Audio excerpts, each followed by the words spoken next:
Yo, what's good, man? It's your boy DT3, man, and I'm back at you with another video, man. New media, notification gang. God Squad. It's what it is, man. Look, check this out. AJ, just watched your interview via IFL TV with Cooking Clashes. Shout out IFL TV. And there were some things that you said in that interview that got me thinking. I'll tell you something right now, AJ. You are the reason why your skills are not where they should be. You and mainly Rob McCraken, you're putting all your trust in Rob McCraken. You knew Rob McCraken's limitations. And you put blind faith in him and blind loyalty in him. And I'm here to tell you, blind loyalty isn't loyalty. Because you see where that got you. Now you looking outside of that, going to Ronnie Shields and all that. But to be honest with you, bro, if you would have done that sooner in your career, a lot of your skill deficiencies wouldn't be happening right now. You wouldn't have to look for something that you already got. So what I'm seeing from you right now is Rob ain't it. You saying you looking at the grades and you looking at them and you trying to see this and trying to learn IQ. Bro, ring IQ. You got to be thinking in there. When I do this, he do this. Okay, when I do this, he do that. Okay, now when he do this, I'm going to do that. That's ring IQ. You don't get ring IQ by watching somebody, bro. Ring IQ comes from experience and being in there, and when you in there, you thinking, not too much, but you thinking in a sense of, when I do this, this happened. So I'm going to do this. Like, you got to be quick with your thought process. You can't think too much. You got to be quick with it. Because a fight is fast paced. It's a sprint. It's not a marathon. So you got to be quick on your feet. So the mistake you made, your ass should have never went in there with Alexander Usyk trying to fucking box. You should never have done that shit.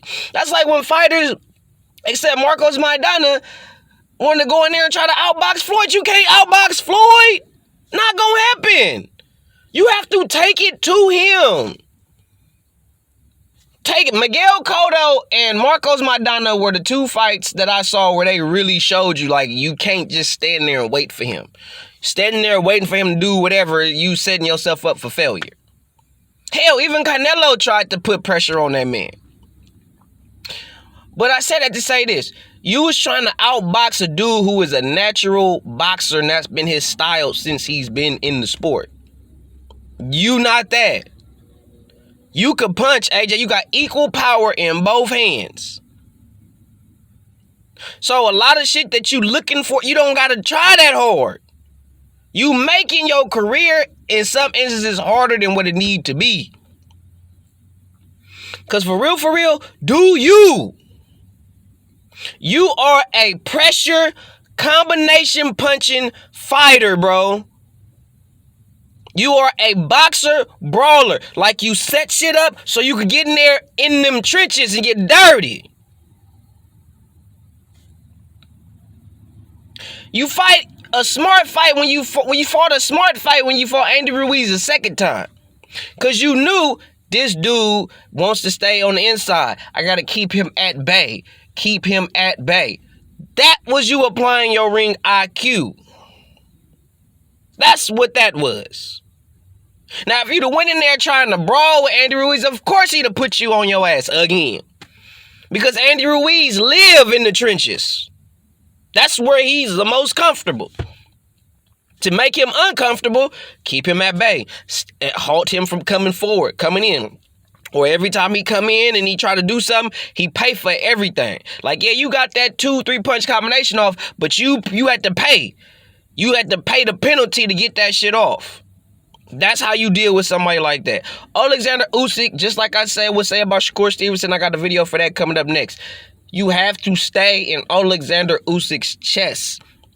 And if you don't got the feet to maintain that pressure, he's still gonna get you. Because where he might not be able to outpunch you, he might not be able to outwork you, he can use his feet and get away from you. He can use his feet to set shit up. He can use his feet to set you up. The reason why you don't have the skills that you supposed to have to fight or maintain yourself at this high level is because you don't have the proper training that you need. You're not drilling shit. You just working out. Go to the gym, hit the bag. Go to the gym, hit the speed bag. Go to the gym, shadow box. Go to the gym, spar. You ain't getting better. I can tell you right, I don't give a fuck what nobody say. They can sit there and say, oh, I see AJ, he got AJ not getting better. Anytime you always have to, every time you lose or every time you've lost, you had to go get somebody. What does that tell you? Then we see an adjustment. And then you lose again. And what happened? You got to go get somebody else. So that tells me you ain't growing. Because you always have to go get somebody else. So you not really growing in the sport. You are plateauing. Just like Wilder, y'all plateauing. Y'all, I don't see no real growth. No real you getting better in the sport. No tremendous skills. I don't see that. The way, and people say, well, he fought Ruiz. The way that he fought Ruiz is the same way he fought Povetkin. Kept Povetkin on the end of the jab. All the shit, because Povetkin and Ruiz come forward. They're not finna angle off. They're not gonna go side to side. No waist movement, none of that. They straight up and down, straight line. So they were easier to target. They were easier to box with. They wasn't gonna move or slip or nothing like that. Usyk gonna slip some shit. He gonna pull back, break down, bob, weave. He gonna do some shit. He not gonna just stand there or just walk straight down and have you pop on his ass. He gonna do some shit. He not gonna be there to be hit like that. That's the difference. He's more agile. He's more elusive than every AJ opponent. So a lot of the problems that Usyk present, AJ not really ready for. Even Usyk said it's the biggest fight, the biggest win of his career. It's not the toughest fight. That tells me all I need to know, bro.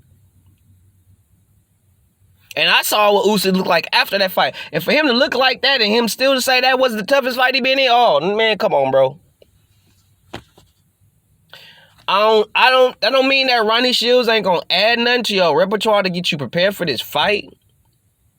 But I don't see you really doing nothing really different. I see you winning more rounds. I give you that. I see you winning more rounds. But I don't see you winning the fight. Because at the end of the day, and this goes for every fighter, not just AJ, not just Wilder, every fighter. When you fought a certain way for so long, and you really don't do too much different, you just fight the same way, you train the same way. How you train is how you fight. So you training this way, training this way, training this way. For you to really get something new from Ronnie, you got to be with him for at least a year, maybe 8-9 months. No fight, no nothing, because having a fight looming, it puts a lot more pressure to obtain certain skills at a faster pace. Versus if you don't got a fight coming up and you just in the gym, you just training, you can just work on shit, take your time, get it down.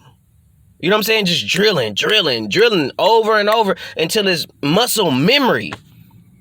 You can't just drill certain, all right, we're going to drill this, then tomorrow we're going to drill this, then we're going to drill this, then we're going to drill this, and then we didn't drill it, so you should have it. No, you have to drill some of these things for months, weeks, not just a couple days or that one session.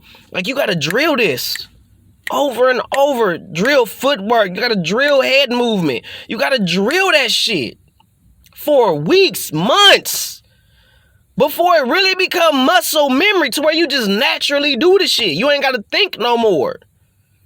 And right now, Anthony Joshua, you ain't there.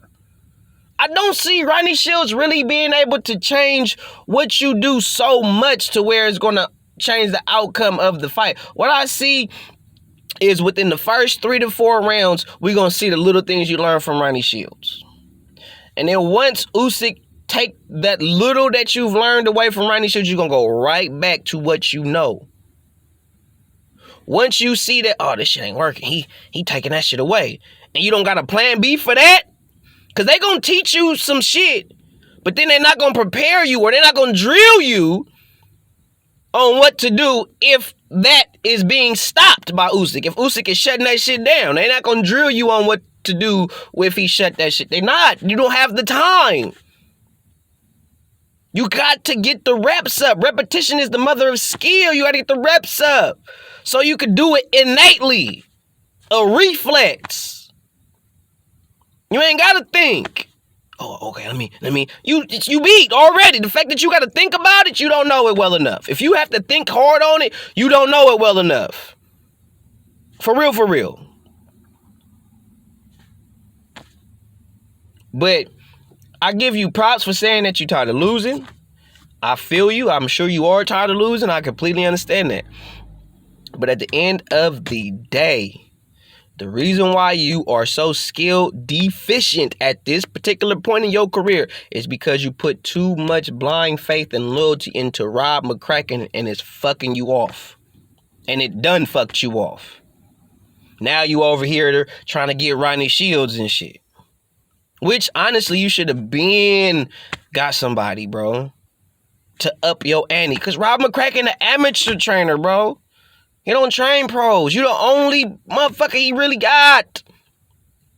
And then you training in the gym with amateurs. You ain't training with nobody that's, like, supposed to be better or on par with you.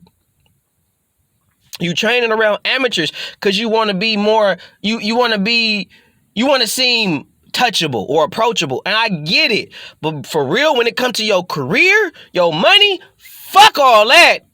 I get with y'all after the fight. It's okay to want to be approachable. It's okay to want to be touched or be able to be talked to by regular, everyday people or these amateurs. That's cool. That's an admirable thing. But you ain't got time for that shit, bro, when you got a fight coming up. I can't train with amateurs. I can't train with y'all. I gotta get with some pros. Nothing against y'all, but I'm not growing in this. I'm not growing in this. I'm plateauing, and I don't want to plateau. I can't plateau right now. I gotta keep thriving. I can't peak. I gotta keep thriving. Keep going up the ladder. Because the ladder don't stop. Don't think when you the champ, that's it. Now you got to maintain. Don't think he get, if whoever, I don't give a fuck who it is, whoever get undisputed, if it were to happen, that don't mean it's over. Now you got to maintain. Now you got to defend. You got to reign. You know what I'm saying? See, they know you get to the top, you just get to enjoy the view. No, nigga, you got, no. Now you got motherfuckers climbing up that mountain trying to pull your ass back down. And you got to kick them bitches back down the goddamn mountain, say you ain't getting this top, you ain't getting this.